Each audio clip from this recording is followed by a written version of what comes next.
नमस्कार दोस्तों। ज्ञानी सो ही अबूझ, अबूझ सो ही ज्ञानी, दातार सो ही मुंजी और मुंजी सो ही दानी, साहूकार सो ही ठग और ठग सो ही साहूकार। कि एक गांव में एक मायापति बनिए की हवेली थी। 2 बार विवाह करने पर माया का उत्तराधिकारी न जन्मा तो उसने तीसरा विवाह फिर कर लिया। बारात वापस लौटकर आई, उससे पहले दोनों सेठानियां चोरों के पीछे भाग गई। बारात का मौका ताककर चोरों ने हवेली पर धावा बोला था। हवेली में जागती सेठानियों ने छत पर चढ़ते चोरों को साफ साफ देख लिया था। चोरों को भी पता चल गया कि अभी हवेली में दिया जल रहा है, दरवाजा खुला है, भीतर औरतों की खुसर फुसर हो रही है। वापिस दौड़ने का इरादा किया तो सेठानियों ने हाथ का इशारा करके उन्हें अंदर बुला लिया। चोरों की तो मुंह मांगी मुराद मिल गई। घर के साथ उन्हें लक्ष्मियां भी हाथ लगी। कोई पूछता तो कहा जाता कि दोनों सेठानियां अपने पीहर चली गई हैं, पर क्या किया जाए, उस हवेली की तो हवा ही बिगड़ी हुई थी। 4-5 बार हवेली में आना जाना होने पर हवेली के कामदार से नई सेठानी की आंखें लड़ गई। सेठ की आंख तो व्यापार में उलझी थी, उसको अपने आसपास सेठ की आंख तो व्यापार में उलझी थी, उसको अपने आसपास उधारी और ब्याज के सिवाय कुछ न सूझता था।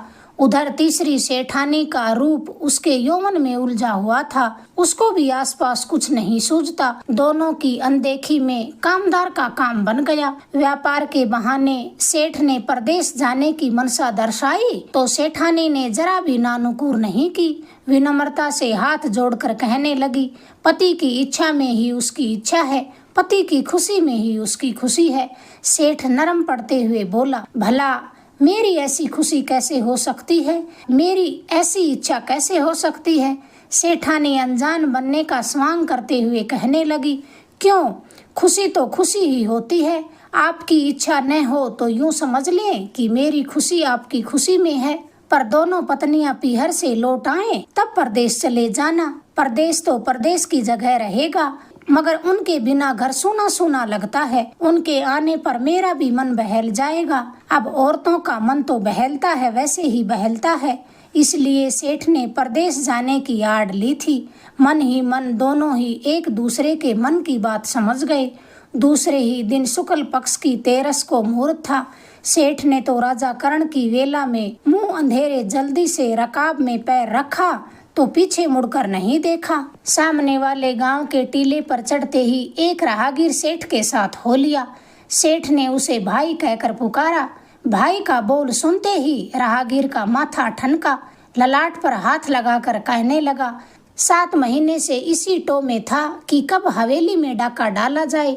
उसने हवेली की पूरी तरह से छानबीन कर ली थी, पर आज एक ही झटके में सारी आशाओं पर तुमने पानी फेर दिया। फिर वह सोचकर बोला, झूठ बोलूं, चोरी करूं और डाका डालूं तो मुझे दोष लगता है।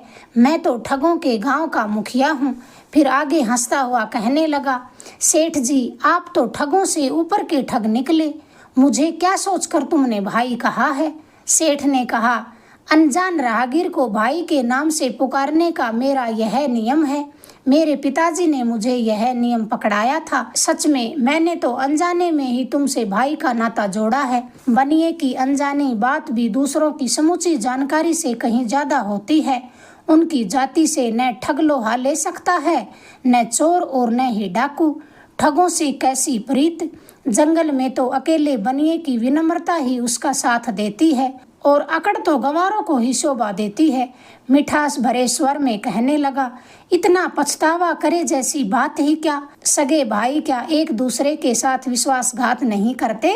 तू न ठगना चाहे तो मैं खुद ठगे जाने को तैयार हूँ। सुनसान जंगल में एक की जगह 100 बनिए हों तो भी उनका बस नहीं चलता, और मैं तो अकेला हूँ। मेरी घोड़ी ले ले और कमर पर बंधी यह माया भी ले ले। ठग बीच में ही उकता कर बोला, मैं कोई भिखारी नहीं हूँ। लाखों की माया है तो अपने पास रखिए। ठगी की कमाई के अलावा दूसरा एक भी दाना मेरे लिए गाय के खून के बराबर है। ठगी की मर्यादा को तुम साहूकार लोग क्या ही जानो। आप तो कहलाने के साहूकार हैं। आपसे बड़ा कोई ठग नहीं। आप ब्याज की कमाई से अपना पेट भरते हैं, मगर हम अगर मर भी जाएं तो भी ब्याज की आशा नहीं करते। इससे निकृष्ट काम दुनिया में दूसरा नहीं है। सेठ चुपचाप ठग के मुंह से बड़े बोल सुनता रहा। उसका मुंह इच्छा हो सो बोले, सुनने से उसके कानों में क्या घाटा पड़ता है। वापिस कोई प्रतिक्रिया न होने पर ठग भी नरम पड़ गया। कहने लगा, बरसों का इकट्ठा किया हुआ आफरा झाड़ना चाहता था, पर गूंगे के सामने विवाद कितनी दूर तक चले। फिर भी एक घरेलू बात पूछना चाहता हूँ कि इतनी माया के स्वामी होते हुए आप परदेश जाने की तकलीफ क्यों उठाने जा रहे हैं। माया के स्वामी होने के साथ आप ब्याही हुई सेठानी के भी पति हैं। आपके परदेश जाने पर उसके यौवन का पेटा कौन भरेगा।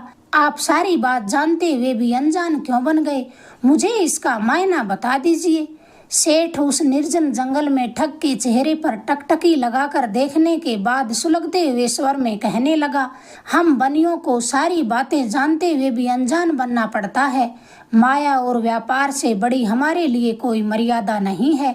बाकी सारी बातें तो खराब ही हैं। ठग फुर्ती से बोला, पर हम तो इस मर्यादा को नहीं मानते। आप कहें तो मैं कामदार का पत्ता साफ कर दूं। आज से मैं आपका धर्म भाई। सेठ बोला, तू एकदम गलत समझ गया। एक कामदार को मारने से क्या उपाय होगा। गांव में दूसरे जवान क्या कम हैं। उधड़े हुए गुड़ पर तो मक्खियां बैठा ही करती हैं। ठग बोला, तो फिर गुड़ को उगड़ा ही क्यों रखते हो। सेठ ने कहा, यह किसी दूसरे के बस की बात नहीं। अब लगता है कि मिसाल कुछ उल्टी ही दे डाली। गुड़ तो ढका रखा जा सकता है, पर औरत को नहीं। औरत किसी के ढकने से नहीं ढकी जाती, वह तो अपने हाथों खुद ही ढकी जाती है। भूल तो मुझसे ही हुई कि मैंने बुढ़ापे में विवाह किया, और फिर ये फल तो भोगना ही पड़ेगा। सेठ के स्वर की निराशा से ठग के मन में दया जाग पड़ी। गर्दन खुजलाते हुए कहने लगा, इसमें सारा दोष बुढ़ापे का नहीं है। जोड़ी में सुंदर साथी होने पर भी औरतें मर्द एक दूसरे के साथ मुंह मारते फिरते हैं। यह तो कुछ माया ही अगम और अगोचर है। ईश्वर की माया की था लगे, इस माया की था का पता चले। सेठ ने घोड़ी को बराबर रखकर ठग की पीठ थपथपाई और कहने लगा, भैया कौन तुझे ठग कहता है, तू तो बड़ा ज्ञानी है। ठग कहने लगा, ज्ञान तो रास्ते रास्ते और पगडंडी पगडंडी पर बिखरा पड़ा है। कोई इकट्ठा करने वाला चाहिए। बेचारी किताबों में ज्ञान कहाँ है। मेरे जानते तो धंधों के हिसाब से उनके अलग अलग नाम पड़ गए, वरना दुनिया में ऐसा कोई आदमी नहीं जो ठगी न करता हो। थोड़ी बहुत ठगी किए बगैर इंसान की औलादें जिंदा ही नहीं रह सकती। गांव का रास्ता अब अलग होने वाला है। अब मुझे अपने गांव जाना होगा। यह बात कहकर ठगों के गांव के मुखिया ने अपने घोड़े को रोका तो सेठ को भी रुकना पड़ा। बिछड़ते वक्त सेठ का मन थोड़ा सा उदास होने लगा। तब भी ऊपरी मन से मस्खरी करते हुए कहने लगा, तेरी बातें सुनने के बाद अब परदेश जाने का मन नहीं करता। तू माने तो मैं तेरे साथ ठगी के धंधे में शामिल हो जाऊं। ठग को फिर हंसी आ गई। हंसते हंसते कहने लगा, ब्याज उधारी से ज्यादा बड़ी ठगी और क्या होगी। सारे लोग एक ही धंधा करने लगे तो काम नहीं चलेगा। आप खुशी खुशी परदेश जाएं, पर बिछड़ते वक्त आपको सीख की 3 अनमोल बातें तो मैं बताकर ही रहूंगा। अचानक घोड़े की फुफकार सुन ठग ने सामने देखा। गोल मटोल से ही रास्ते रास्ते घोड़े की ओर चली आ रही थी। ठग झट से नीचे उतरा और सेही के ऊपर गमछा डाल करके उसको पकड़ लिया। फिर गमछे में लपेटा और उस सेही को सेठ के थैले में डालते हुए कहने लगा, साथ सेही का भी अच्छा। अब दूसरी बात सुनिए, किसी घाट को छोड़कर हमेशा ही दुर्गम घाट पर नहाना चाहिए। तीसरी बात ये, अपने मन का भेद घर की औरत को कभी नहीं बताना चाहिए। अब सेठ ने कहा, इन बातों का तो परखने पर ही पता चलेगा। अगर बातें सच हुई तो परदेश के व्यापार में तेरा आधा हिस्सा रखूंगा। सेठ की बात सुनते ही ठग जोर से हंसता हुआ कहने लगा, तब तो मैंने बातों ही बातों में सारी उम्र की ठगी एक साथ ही कर डाली। सेठ ने कहा, तुझे मेरी बात पर हंसी आ रही है, इसका ठगी से वास्ता ही नहीं। तेरी संगत से आज मुझे बहुत ज्ञान मिला है, पर मैं भी जात का बनिया हूँ। जबान देने के बाद नहीं बदलता, वचन और बाप एक होते हैं। ठग फिर जोर से ठहाका लगाते हुए कहने लगा, झूठी बात, वचन और माँ एक होते हैं। बाप का कुछ पता नहीं होता, असली बाप का घमंड तो कोई कर ही नहीं सकता। सेठ बोला, तेरी यह सीख भी लाख मोतियों के समान अनमोल है, जीऊंगा तब तक याद रखूंगा। फिर ठग मुड़ते मुड़ते ही बोला, मुंह से सीख देने में क्या लगता है, कभी मुसीबत पड़े तो मुझे जरूर याद कर लेना। जैसा हूँ आधी रात को तेरे लिए तैयार खड़ा मिलूंगा। सेठ ने कहा, जरूर याद करूंगा। तेरे जैसा साथी मिल जाए तो माया की जरूरत ही कहाँ पड़ेगी। और फिर सचमुच बिछड़ते वक्त सेठ की आंखें छलछला आई। ठग के मन की बात ठग जाने, दिल में बातों का तूफान लिए बनिया रास्ता पार कर रहा था कि रास्ते में बाईं तरफ एक बावड़ी नजर आई। चारों ओर रंग बिरंगे फूल, सांझ का घूसर सा अंधेरा रिसने लगा था। रात बिताने के लिए इससे अच्छी जगह और अब कहाँ मिलेगी। घोड़ी को पुचकार कर लगाम खींची, हाथ मुंह धोकर झोले से भाता निकाला, अपने साथ साथ चूरमा बिखेर कर सेही को भी खाना खिलाया। थोड़ी ही देर बाद वह खर्राटे लेने लगा। सवेरे उठते ही जो माजरा अपनी आंखों से देखा तो वहीं की वहीं थम गया। 2 हाथ की दूरी पर एक लंबा सा सर्प मरा हुआ था। उसकी पूंछ सेही के मुंह में पकड़ी हुई और जगह जगह से बिंधा हुआ फन सेही के ऊपर पड़ा था। सेठ जी के उठते ही सेही पूंछ छोड़ उसकी तरफ इठलाती हुई बढ़ने लगी। सेही के बगैर तो आज मौत निश्चित थी। हथेली में उठा तीखे सूलों की परवाह न करते हुए सेठ उसे प्यार से सहलाने लगा। आगे को चलते वक्त सेठ ने उस सेही को वहीं फूलों के बीच खुला छोड़ दिया। मरने के ढोल थोड़ी ना बजते हैं, इतनी ही देर लगती है। माया माया के ठिकाने पर है। सेठानी को पूरी उम्र भी खबर न लगती। मरी हुई देह की राम जाने क्या दुर्गति होती, पर जिए तब तक जीवन के अच्छे बुरे चोचले तो करने ही पड़ते हैं। जो मनुष्य जिस गिरफ्त में हो उससे बचना दुभर होता है। यह व्यापार की गिरफ्त न छूटे तब कोई दूसरा बहाना नहीं। सेठ का व्यापार खूब फला। बेहिसाब रुपयों के हीरे मोती और मणिक पन्ने खरीदे और थैली कमर में बांधी। फिर वापस उसी रास्ते अपने गांव की तरफ घोड़ी दौड़ाई। हवेली तो जाना ही पड़ेगा। जिए तब तक सेठानी और कामदार की करतूतें निगलनी ही होंगी। आंख मीचकर अंधेरा करने पर ही बसर होगी। दिन सिर चढ़ने को आया। आग बरसाती धूप, बैसाख महीने की लूएं, पास ही कोई सरोवर लगता है। सेठ ने ठंडे झोंकों की दिशा में घोड़ी को दौड़ा दिया। थोड़ी दूर चलते ही ऊंची पाल नजर आई। भीम सा बड़ा तालाब, घाट बंधे हुए, मर्दों का घाट अलग, औरतों का घाट अलग। काफी बच्चे, औरतें, बूढ़े बडेरे आदमी वहां पर नहा रहे थे। कमोद हो वैसा पानी निहारते ही उसे प्यास महसूस हुई। प्यास के साथ ही उसे ठग वाली बात भी याद आ गई। घड़ी 1.5 घड़ी सुस्ता कर सेठ ने पानी पिया। इसके बाद घोड़ी बांधकर निर्जन घाट पर नहाने चला गया। शरीर पर पानी का स्पर्श होते ही हवेली में सेठानी और कामदार रंगरेलियां उसके कलेजे में लपटें उठाने लगी। अब नहाने का मजा जाता रहा। ऊहा पोह के भंवर जाल में उलझे हुए कपड़े पहने कदम दर कदम घोड़े की तरफ चल पड़ा। दुल की चाल घोड़ी पर बैठे बैठे 1.5 कोस का रास्ता ही पार किया था कि अचानक कमर पर हाथ गया। हड़बड़ाकर छाती और माथा बार बार टटोले, पर हीरे मोतियों की थैली हो तो मिले। अरे थैली तो कपड़ों के नीचे वहीं रह गई। सारे कपड़े उठाकर पहने फिर भी वह नजर नहीं आई। भला ऐसी भूल कैसे हुई? माया तो अंधे हो चुके बनिए को भी नजर आती है, तब वह देखने वाला होकर भी वह अंधा कैसे बन गया? 2 वर्षों की संचित बेहिसाब माया एक पल में ही भूल करके गंवा दी। क्या पता मिलेगी या नहीं, यह सोचकर उसने फिर घोड़ी फर्राटे से वापस दौड़ाई। ठग की वह दूसरी सीख भी एकदम सच निकली। घाट पर नहाता तो हीरे मोतियों से भरी थैली सपने में भी वापस न मिलती। यह काया और माया दोनों उसकी सीख के प्रताप से ही बची हैं, तब उसका उपकार कैसे भूला जाए। अब गांव की सीमा में घुसते ही सामने हवेली नजर आई। पेशाब का ज्यादा दबाव पड़ा तो घोड़ी रोककर अलग जगह एक कंटीली झाड़ी के पास बैठते ही एक बड़े से मतीरे पर उसकी नजर पड़ी। हरी बेल और हरे तंतु, बैसाख की जलती आंधी में अप्रत्याशित बात देखने के बाद भी मानने में नहीं आती। सुनने पर तो कोई विश्वास ही न करेगा, बल्कि उल्टा मजाक ही उड़ाएगा। हवेली के पास उतरते ही मुख्य द्वार से बाहर निकलते कामदार पर नजर पड़ी। कामदार ने अभिवादन किया तो सेठ को अभिवादन झेलना ही पड़ा।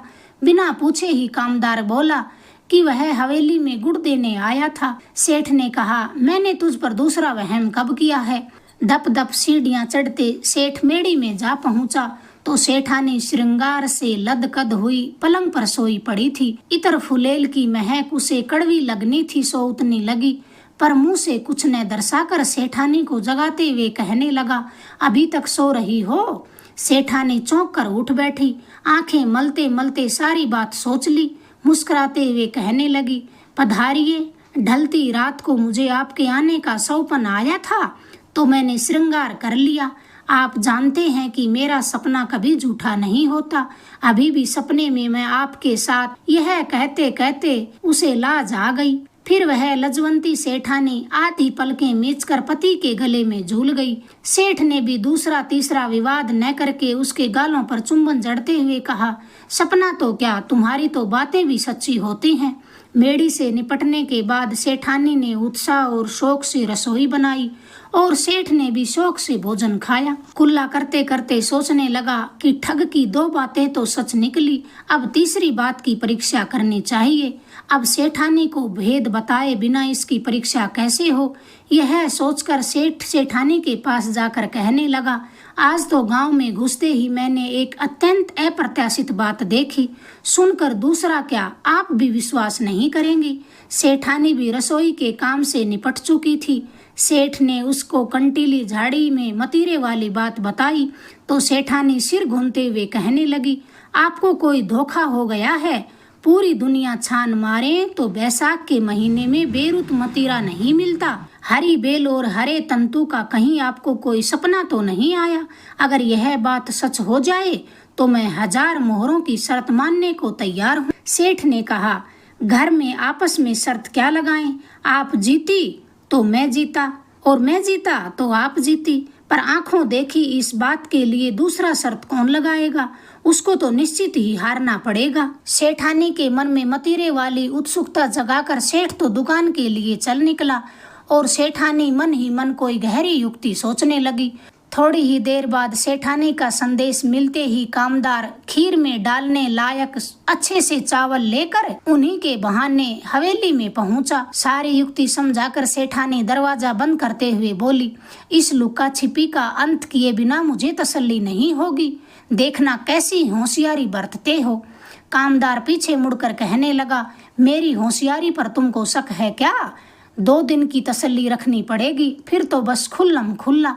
सेठानी मुस्कुराते हुए कहने लगी, वह सोने का सूरज भी निकलेगा किसी दिन, इसी बात की मुझे आरजू है। कामदार और सेठानी के लिए वैसा सूरज तो निकलते निकलते निकलेगा, पर शाम को सूरज ढलते ही सेठ ने गांव के 4-5 मोतबीर लोगों के साथ साथ कामदार को भी भोजन का निमंत्रण भेज दिया। खाना खाते खाते सबको मतीरे वाली बात बताई।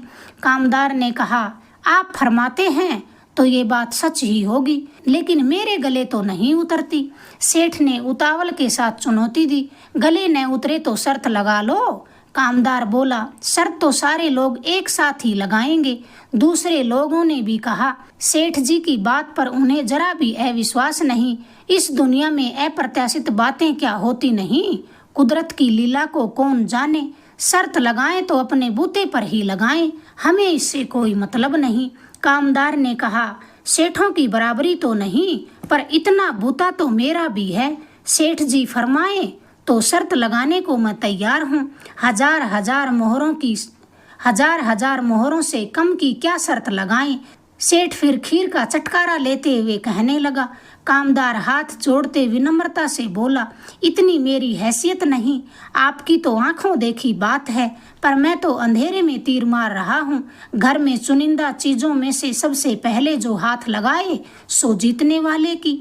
सेठ की जीत सुनिश्चित थी। कामदार ने हैसियत की बात की तो उसको मानना ही पड़ा। वहाँ मौजूद लोगों ने गवाही दी। रात को ही मसाले जलाकर मतीरे की तलाश में निकल पड़े। 3 दिनों की मोहलत होते हुए भी दोनों जनों को लोगों ने आगाह कर हाँ भरवाई कि कोई अपनी चीज इधर उधर नहीं करेगा, अगर करेगा तो दंड का भागी होगा। सोचने समझने के लिए 3 दिन की मोहलत कम नहीं होती। सेठ ने तो कंटीली झाड़ियां भली भांति देखी हुई थी। लोगों के साथ सीधा वहीं पहुंच गया। मसालों की लपटों में खूब आंखें फाड़ फाड़ कर देखा, पर वहां न तो मतीरा मिला, न बेल और न ही तंतु। झाड़ी के सिवाय एक छिलका भी वहां नजर न आया। सेठ का माथा ठनका। ठग की तीसरी सीख भी सामने आ गई। हथलेवे से ब्याई पत्नी को मन का भेद बताया और नतीजा सामने आ गया। सेठ के उतरे मुंह की तरफ देखकर कामदार कहने लगा, झाड़ी की पहचान में भूल हो गई हो तो आसपास के सारे झाड़ झकाड़ भी देख लेते हैं। सेठ फिर गहरी सांस छोड़ते हुए बोला, अब कहीं कुछ देखने की जरूरत नहीं है, मैं शर्त हार गया। तीसरे दिन आपकी मनसा हो, मेरे घर पर उस चुनिंदा चीज को हाथ लगा देना, वह आपकी हो जाएगी। बोल और बाप एक होते हैं। बाप शब्द मुंह से निकलते ही सेठ को उस दिन वाली बात याद आ गई। अपने रास्ते पर मुड़ते ठग ने हंसकर कहा था कि बाप का कोई भरोसा नहीं। यह बात उसकी एकदम सच्ची निकली। मुश्किल पड़ने पर याद करने को कहा था, सो इससे बड़ी मुश्किल अब क्या पड़ेगी। सच्चा होते हुए भी खुले आम शर्त हार गया। यह कामदार जरूर सेठानी के ही हाथ लगाएगा, यह कामदार जरूर सेठानी को ही हाथ लगाएगा। सारी बस्ती के सामने वह छाती ठोक कर सेठानी का हाथ खींच कर ले जाएगा और यह सारा जाल सेठानी का गुथा हुआ है। अब किसके सामने अपनी अंतस्थ की पीड़ा कहे। इतनी माया होते हुए भी वह इतनी बड़ी दुनिया में निपट अकेला। उसके जैसा भागा आज से पहले न कोई जन्मा और न ही आगे जन्मेगा। कामदार ने भी फिर आग में घी डालने का काम किया। मुस्कुराता हुआ कहने लगा, इसमें इतनी चिंता जैसी क्या बात है। आपकी तो मेहरबानी मुझ पर बहुत है। मुझे दूसरी कोई चुनिंदा चीज नहीं चाहिए। यह शर्त तो मजाक ही की थी। आप भी किस सोच में पड़ गए। चालाक कामदार सबके सामने अपनी शर्त की पुष्टि करना चाहता था। सेठ ने मुश्किल से अपने गुस्से को काबू में रखा और कहा, नहीं, यह बात मरे न होगी। सारी बस्ती के सामने अपना वचन निभाऊंगा। कामदार ने हाथ जोड़कर कहा, जैसी आपकी मर्जी। हवेली में कदम रखते ही सेठानी आरती लेकर सामने आ गई। मुस्कुराते हुए बोली, शर्त जीतने की खुशी में आपकी नजर उतारने का जतन करती हूँ। सेठ ने पलकें उठाकर एक बार उसकी आंखों में देखा, पर कोई भेद नजर नहीं आया। ताना मारते हुए बोला, किसकी जीत की खुशी में? मेरी या कामदार की खुशी में? निसंक सरल भाव से सेठानी ने उत्तर दिया, मुझे कामदार से क्या लेना देना, मैं तो आपकी वजह से उसका लिहाज रखती हूँ। आपकी जीत में मेरी खुशी है। सेठ ने कहा, मैं तो हार गया। हार गए? सेठानी ने अचरज से पूछा और दूसरे ही पल आरती का थाल उसके हाथ से छूटकर जमीन पर जा गिरा। झन्नाटे के साथ ही दीपक एक साथ बुझ गए। काले गुप्त अंधेरे में सेठानी के चेहरे की झलक तो साफ नजर नहीं आई, पर उसके गले की आवाज साफ सुनाई दी। आंखों देखी बात झूठ कैसी हो गई। ठेठ गले तक आए शब्द सेठ वापिस निगल गया, मानो सुलगते हुए अंगारे निगले हों। तो भी कुछ न कुछ जवाब तो देना ही था। गरम गरम श्वास छोड़ते हुए बोला, भगवान जाने आंखों देखी बात झूठी कैसे हुई। मेड़ी में गाय के घी के दिए जल रहे थे। सेठ पलंग पर लेट गया, सेठानी भी पास सो गई। दोनों ही आंखें मीचे चुपचाप सोते रहे, पर ढकी हुई पलकों में अलग अलग अंधेरा चमक रहा था। सेठानी के लिए उस अंधेरे से बढ़कर उजाला सूरज में भी नहीं था और सेठ के लिए सूरज से ज्यादा काला यह अंधेरा भी न था। अचानक राम जाने क्या सोचकर सेठ ने कहा, यह दीपक बुझा दे, मुझे इनका उजाला नहीं सुहाता। सेठानी अचंभा करते हुए बोली, आज यह नई बात कैसे? आपको तो उजाले बिना नींद ही नहीं आती थी। सेठ फिर कहने लगा, जब सूरज का उजाला ही झूठा हो गया हो तो फिर इन दियों की कौन परवाह करता है। सेठानी तुरंत बात के मर्म को समझ गई, तब भी अनजान बनकर बोली, आज आप ये कैसी बहकी बहकी बातें कर रहे हैं? आपकी ये पहेलियां तो मुझे कुछ भी समझ नहीं आती। सेठ ने कहा, तू सोचती है कि मेरी समझ में आती हैं? पहले मैंने जो कहा वह कर दे। तूने बुझाए तो मैं बुझा दूंगा। सेठानी बोली, भला आपका आदेश मैं सपने में भी टाल सकती हूँ क्या? यह कहकर सेठानी रुन झुन करती पलंग से उठ बैठी। हाथ की झपट से एक एक कर सारे दिए बुझा दिए। वापिस पलंग पर सोते सोते कहने लगी, मैं जानती हूँ आप इतने सोच में क्यों पड़े हैं। इस बदनीयत कामदार का कोई भरोसा नहीं। न हो तो मुझे रात को ही अपने पीहर पहुंचा दीजिए। ऐसा न हो कि वह कहीं मेरे ही हाथ लगा दे। सेठ ने तो आज गजब का धैर्य रखा। सेठानी बार बार उसका मन लेना चाहती थी, पर उसने तो कुछ भी अपने मुंह से न निकलने दिया। मनुष्य की आवाज का यही तो सबसे बड़ा गुण होता है कि सच को छुपाना। हवेली के अंधेरे में उजाले का कोई डर न था, इसलिए पलकें उघाड़ कर बोला, मोतबीरों ने 3 दिन की मोहलत भी दी है अभी तो। सेठानी ने बीच में ही पूछा, 3 दिन की मोहलत? सेठ ने कहा, हाँ 3 दिन की मोहलत कहा है कि अपने घर की किसी भी चीज को इधर उधर न करें। सेठानी के अचरज की सीमा न रही। हड़बड़ाकर उठ बैठी और बोली, तो मैं कोई चीज थोड़े हूँ? क्या आप मुझे कुछ चीज समझते हैं? मैं तो जीती जागती औरत हूँ। नाभि से फिर गहरा निश्वास भरते सेठ बोला, यही तो बड़ी गलती कर बैठा। इतने वर्ष मैंने तुझे धन और जायदाद की चीज समझकर भरता है, इसका घाटा तो मुझे भुगतना ही पड़ेगा। पति के मन में गहरा दबा सच आज वह उगलवा कर ही मानेगी। उसका हाथ झकझोरते हुए बोली, अब ठीक से पता चला आप यह चाहते हैं कि वह मेरे ही हाथ लगाए और सबके सामने खुल्लम खुल्ला वह मेरे साथ घर बसाए।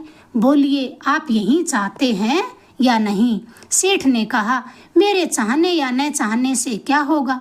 फिर सेठानी बोली, अग्नि को साक्षी मानकर आप मुझे ब्याह कर लाए थे, ये बात सोचते ही आपको लाज नहीं आती? आपके इस कपट जाल का मुझे आज ही पता चला, इसीलिए आपने मतीरे का निपट झूठा बहाना बनाया और शर्त के बहाने आप मुझे कामदार के मत्थे मढ़ना चाहते हैं।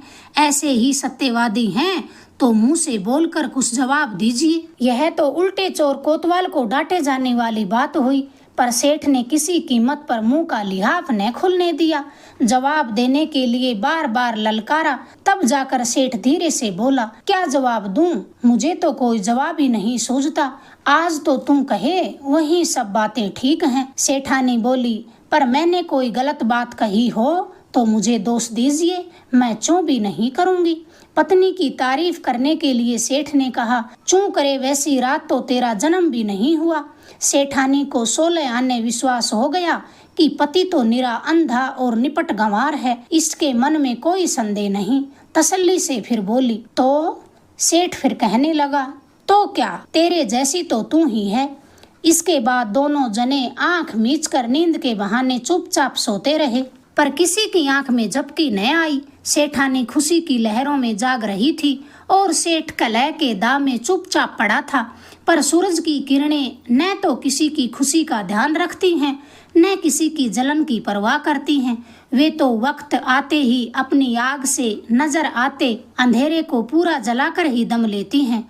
दोनों ही इस आग के इंतजार में थे। सुबह सेठानी की तरफ मुंह किए बगैर ही सेठ ने चुपचाप अस्तबल में जाकर घोड़ी की जिन कसी और सीधे ठगों के गांव की तरफ चल पड़ा। मुखिया के घर का पता पूछने पर वहां पहुंचा। वहां पहुंचकर सेठ ने मुखिया की झोली में हीरे मोतियों से भरी थैली उल्टी कर डाली। अनमोल हीरे मोती देखकर भी उसका मन नहीं बदला। सिर हिलाते हुए ठग बोला, व्यापार का कुधन तो मैं मरे भी स्वीकार न करूंगा।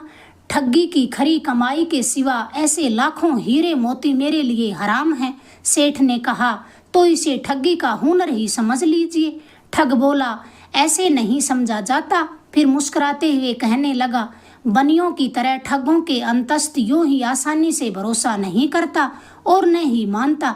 मेरी बात मुझ पर ही छोड़िए, मतलब की बात मुझे निसंकोच होकर बताइए। खुद सेठ के कलेजे में आग लगी पड़ी थी। चलती बात को वहीं छोड़कर कहने लगा, तुम्हारे सिवाय मुझे अब भगवान पर भी भरोसा नहीं। तुम्हारे द्वारा न्याय होने पर ही मेरी साख बचेगी।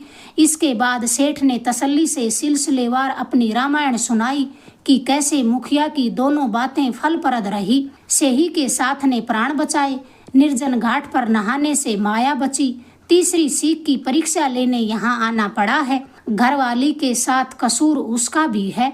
तीसरी आंख की परीक्षा किए बिना उसे तसल्ली न होगी, फिर तो उसके दिल की गहराइयों में जो जची है त्यों करके ही मानेगा। सारी बात ध्यान से सुनने के बाद मुखिया ने मन ही मन पूरी युक्ति सोच ली। सेठ को धीरज बंधाकर उसके साथ घोड़े पर चल पड़ा। दोनों ही अपने अपने विचारों में खोए हुए थे। रास्ते में किसी ने किसी से बात न की। बातों के वैसे तूफान तो सेठ के मन में इतनी उम्र में पहले कभी नहीं उठे थे। यह कुटुंब कबीला, यह घर गृहस्थी, मोह माया, सुख दुख सब बड़ा भंवर जाल है।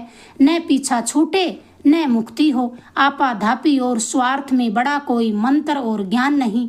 क्या औरत और क्या मर्द, इसके अंतस्थ में कितनी क्या अदृश्य परतें छिपी हैं, जिनका ठीक ठीक पता किसी को भी नहीं लग सकता। जीवित मनुष्य की मर्यादा मरने के सिवाय बचाई ही नहीं जा सकती। उधर ठगों के गांव का मुखिया एक नई उलझन में फंसा था। इतने बरस तो माया को ही उसने सबसे बड़ा सुख माना। माया के लिए मरने मारने को तैयार था, पर जब अनगिनत माया का स्वामी खुद सेठ ही इस तरह दुखी और असहाय है, तो फिर माया की बढ़ती लालसा का अर्थ ही क्या। माया इकट्ठी होने से सुख शांति इकट्ठा नहीं होती। ज्यादातर सुख तो माया से परे ही होता है। हवेली के द्वार पर सेठानी खड़ी थी। पति के साथ किसी अजनबी को देखकर उसका माथा ठनका, पर फिर भी उसने आपा नहीं बिसराया। अब किसी की लिहाज रखना ठीक नहीं। मन में छिपे चोर को शब्दों का जामा पहनाते हुए बोली, आप यह चाहते हैं कि कामदार मुझे हाथ लगाए तो मैं यही करके बताऊंगी। पति होकर भी जब आपने सोच ही लिया तो मैं किस बात की लाज रखूं? बोलिए, जवाब दीजिए। सेठ ने धीरे से जवाब दिया, कौन किसके मन की बात जानता है? सेठानी बोली, आप मेरे मन की बात जाने या न जाने, पर मैं आपके मन की बात को जानती हूँ। सेठ ने कहा, जानती होंगी। सेठानी बोली, मैं क्या जानूं, कल तो सारा गांव जानेगा, सारा इलाका जानेगा, तब तो तुम खुश। सेठ मुस्कान को दबाते हुए बोला, तुम खुश तो मैं भी खुश। फिर तो सेठानी बिफर पड़ी, मैं खुश, ऐसा झूठा इल्जाम लगाते आपको लाज शर्म नहीं आती? फिर एक गहरा श्वास छोड़ते हुए सेठ ने कहा, अब मैं लाज मर्यादा की लिहाज से अलग हट गया हूँ। सेठानी बोली, आप हट गए हैं मगर मैं नहीं हटी हूँ। एक दिन की देरी है, कल ही इसकी छानबीन हो जाएगी, कुछ तो तसल्ली रखो। सेठानी बोली, आप जीवित हैं तब तक मुझे कैसा डर? सेठ बोला, अब डरने से काम नहीं चलता, डरे तब तक खूब डरे। सेठानी ने खूब मगजमारी की, पर पति के अंतस्थ की सच्ची बात को वह जान न सकी। दूसरे दिन ही शर्त पर हाजिर लोग, मेलों और तमाशों के शौकीन लोगों को जितना जुटना था उतने हवेली में जुट गए। दूसरों के खूंट उखाड़ने, एक दूसरे को नंगा देखने पर लोगों को अत्यधिक संतोष होता है और देखते हैं कैसा कौतुक मचता है। दूसरों की बदनामी तो बिना हजम किए ही हजम हो जाती है। हवेली के आंगन में सारी माया बिखरी पड़ी थी, हीरे मोती सोना चांदी। कामदार हाथ लगाए सो चीज उसकी। सेठानी संपूर्ण श्रृंगार किए छत पर खड़ी थी। अत्यंत उत्साह से भरा कामदार चौक में आया तो सेठानी से उसकी नजर चार हुई। गूंगे मौन से बढ़कर दूसरी कोई वाणी नहीं। कामदार झट से गर्दन नीचे झुकाकर हीरे मोतियों पर नजर गड़ाता हुआ देखने लगा। सीढ़ियों पर तो ताला जड़ा था। उसका मन छत पर जाने के लिए छटपटाने लगा कि अचानक दीवार के पास पुराने बांस की एक नसेनी नजर आई। भाग्य अच्छा हो तो ऐसे ही काम बनता है। सीढ़ियों पर ताला भले ही जड़ा हो। उसने निसंकोच होकर सेठानी की तरफ ऊपर देखा। सेठानी ने मुस्कान दबाकर आंखें मीच ली। अब तो सुख का सूरज हाथ लगने ही वाला है। कामदार लपक कर नसेनी का डंडा पकड़कर ऊपर चढ़ने लगा कि पास खड़े मुखिया ने उसको रुकने का इशारा किया। कामदार का एक पैर डंडे पर और दाहिने हाथ की हथेली में नाप का पूरा डंडा पकड़ा हुआ था। मुखिया ने आगे कुछ कहे बगैर सट से पकड़कर आसपास के दोनों तरफ से पुराना बांस काट डाला। फिर शांत स्वर में कहा, अनमोल माया छोड़, आपने ये क्या सोचकर पहले इस डंडे को हाथ लगाया? वह तो आप ही जाने। आपकी चुनिंदा चीज आपके हाथों में आ गई। खुशी खुशी आप इसे घर ले जाइए। कामदार की अकल और दिमाग ने कुछ काम न दिया। भौचक्का सा होकर 4 अंगुल बांस को पकड़े छत पर खड़ी सेठानी की तरफ देखने लगा। शर्त पूरी हो जाने पर अब आगे क्या विवाद करे। सारी बस्ती कामदार की सताई हुई थी। सबने एक साथ मुखिया की बात को सही ठहराया। तालियां बजाकर सारे एक साथ जोर जोर से हंसने लगे। कामदार की बची कुची सुध बुध भी जाती रही। इसके बाद ठगों के गांव का मुखिया 4-5 लोगों को अपने साथ लेकर कामदार की हवेली में पहुंचा। मुखिया ने पहले ही भली भांति उसकी हवेली की टो ले ली थी। सीधे तय खाने में जाकर बेल और तंतुओं समेत मतीरा अपने कब्जे में लिया। वापिस का वापिस सेठ की हवेली आया। किसी को समझाने की जरूरत न पड़ी। सेठानी और कामदार की सारी जालसाजी सबके सामने आ गई। लोगों का शोरगुल थमने पर सेठ ने कहा, अग्नि की साक्षी में ब्याई पत्नी का यह भेद खुलने पर मैं खुश हूँ या नाखुश कुछ पता नहीं चल रहा। घर गृहस्थी और माया का आखिरी यह नतीजा मिला। राम जाने किस अदृश्य सुख की खातिर मैंने पूरी उम्र झूठ सच के छलावे किए। पत्थर में जान होती तो इस घड़ी वह भी चूर चूर हो जाता, पर मनुष्य का मन पत्थर से भी ज्यादा कठोर होता है। शाबाश है मनुष्य की महत्वाकांक्षाएं और उसकी लालसाएं, पर मैं तो आज चोटी तक उघड़ गया। सबके सामने यह हवेली, यह माया सेठानी ठगों के मुखिया को सौंपता हूँ। इसको जैसा पसंद आए वैसा ही करे। मैं तो अब जगह जगह धुनी रमाऊंगा। ठगों के मुखिया ने मुस्कुराते हुए कहा, धुनी का भ्रम घर गृहस्थी के भ्रम से भी बड़ा होता है। आपके साथ मेरी अकल भी ठिकाने आ गई। आप सोचते हैं आपकी ठुकराई हुई माया पर मेरा मन ललचेगा? ऐसा भोला नहीं हूँ मैं। यह दान किसी भिखारी या ब्राह्मण को दे दीजिए। मैं भला और मेरी ठगी भली। दमकते गहनों जेवरों से लदफद सेठानी छत पर खड़ी जोर से बोली, अपना दिल का दुख दर्द मैं किसे सुनाऊं? ऐसे कानों की विधाता ने रचना ही क्यों की? मैं भली और मेरा मौन भला। अगर आपको ये किस्सा पसंद आया प्लीज चैनल को लाइक करें, शेयर करें, सब्सक्राइब करें। धन्यवाद दोस्तों।